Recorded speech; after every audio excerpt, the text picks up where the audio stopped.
Real estate படுத்துவிட்டது. Car விற்பனை சுருண்டுவிட்டது. எதிர்பாராத பொருளாதார சிக்கலில் சீனா. சீனாவின் தொழிற்சாலை உற்பத்தி ஆண்டுக்கு ஆண்டு வெறும் 4.8% மட்டுமே வளர்ச்சி கண்டுள்ளது. இது கடந்த ஆகஸ்ட் 2024க்கு பிறகு மிக குறைந்த வளர்ச்சியாகும்.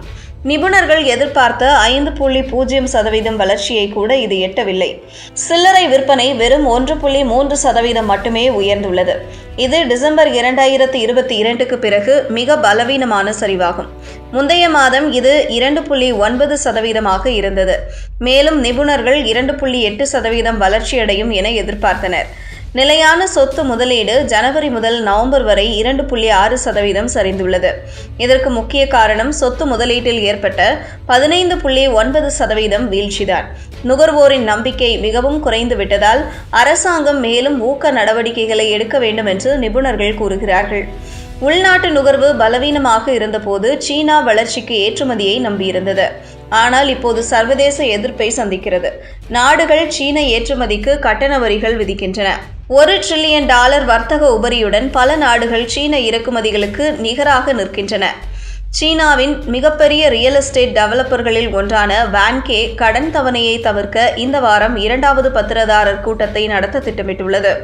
1 வருட தாமதமான தவணை திட்டத்தை முதலீட்டாளர்கள் நிராகரித்த பின்னரே இந்த நிலை ஏற்பட்டுள்ளது. ஒரு காலத்தில் சீனாவின் மொத்த உள்நாட்டு உற்பத்தியில் 1/4 பங்கை சொத்துத்துறை கொண்டிருந்தது. மேலும் பதற்றத்தை உயர்த்தும் விதமாக ஆண்டு கார் விற்பனை 8.5% சரிந்து கடந்த 10 மாதங்களில் இல்லாத மிக அதிக வீழ்ச்சியை பதிவு செய்தது.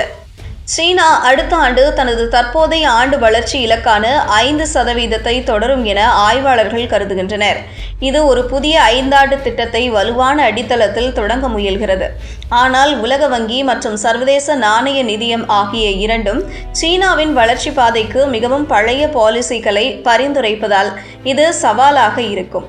கடந்த வாரம் நடைபெற்ற முக்கிய பொருளாதார கூட்டத்தில் வலுவான உள்நாட்டு உற்பத்திக்கும் பலவீனமான தேவைக்கும் இடையே உள்ள பிரதான முரண்பாட்டையும் அதிகாரிகள் ஒப்புக்கொண்டனர். சீனாவின் ஏற்றுமதிகளுக்கு தடை விதிக்கும் வகையில் உலக தலைவர்கள் அணிவகுத்து நிற்கின்றனர். பிரெஞ்சு அதிபர் இமானுவேல் மேக்ரன் சீனாவுக்கு விசிட் செய்தபோது கட்டண வரி விதிப்பு பற்றி அச்சுறுத்தி நிலையற்ற தன்மையற்ற உலகளாவிய வர்த்தக ஏற்றத்தாழ்வுகளை சரி செய்யுமாறு கோரினார். மெக்சிகோ கடந்த வாரம் சீனா மற்றும் பல ஆசிய நாடுகளிலிருந்து இறக்குமதிக்கான வரிகளை அடுத்த ஆண்டு 50% வரை உயர்த்த ஒப்புதல் அளித்தது. ஏற்றுமதிகள் குறைந்தால் சீன உற்பத்தியாளர்கள் புதிய உள்நாட்டு வாங்குபவர்களை கண்டறிய சிரமப்படலாம். கேபிட்டல் எக்கனாமிக்ஸின் சீன பொருளாதார நிபுணர் சிச்சுன் ஷுவாங் நவம்பர் தரவுகள் உள்நாட்டு நடவடிக்கைகளில் பரவலான பலவீனத்தை காட்டுகின்றன. இது பெரும்பாலும் நிதி கொள்கை செலவினங்களின் குறைவால் ஏற்பட்டது என்றார். இது ஓரளவு மீட்சியை தூண்டினாலும் 2026 முழுவதிலும் சீனாவின் வளர்ச்சி பலவீனமாக இருப்பதை தடுக்காது என்றும் அவர் குறிப்பிட்டார். நுகர்வோர் வர்த்தக சலுகைகள் குறைந்து பணவாட்ட அபாயங்கள் நிலவும் நிலையில் சீன அரசு வளர்ச்சிக்கு ஏற்றுமதியை நம்பியிருந்தது.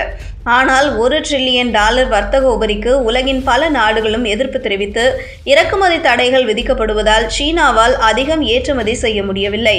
பொருளாதார நுண்ணறிவு பிரிவின் மூத்த பொருளாதார நிபுணர் சூ தியான் சென் மக்களுக்கு தந்த சலுகைகளும் குறைய தொடங்கிவிட்டன. இந்த ஆண்டு 5% வளர்ச்சி இலக்கு எட்டப்படும் என்பதால் கொள்கை வகுப்பாளர்கள் தங்கள் கவனத்தை 2026 நோக்கி திருப்பியுள்ளனர் என்று கூறினார். இந்த பலவீனமான தரவுகள் சீன பங்குகளை பாதித்தன. பொருளாதாரத்திற்கு மேலும் ஊக்குவிப்பு திட்டங்கள் பலனளிக்காத நிலை சீனாவுக்கு ஏற்பட்டுள்ளது என நிபுணர்கள் கூறுகின்றனர். சர்வதேச நாணய நிதியம் சொத்துத்துறையில் கட்டமைப்பு சீர்திருத்தங்களை வலியுறுத்தியுள்ளது. சீன குடும்பங்களின் செல்வத்தின் 70% ரியல் எஸ்டேட்டின் முதலீடு செய்யப்பட்டுள்ள நிலையில் இதை சரி செய்ய அடுத்த 3 ஆண்டுகளில் மொத்த உள்நாட்டு உற்பத்தியில் 5% செலவாகும் என IMF மதிப்பிடுகிறது. சீன சுங்க நிர்வாக செய்தி தொடர்பாளர் ஹூ ஹிலிங்ஹூய் நுகர்வோர் நம்பிக்கையை அதிகரிக்க கூடுதல் நடவடிக்கை தேவை என்றார்.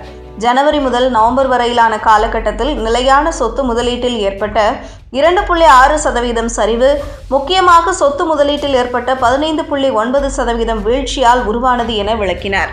குறைந்த விலையிலும் வாங்குபவர்கள் இல்லாததால் டெவலப்பர்கள் திணறுகின்றனர்.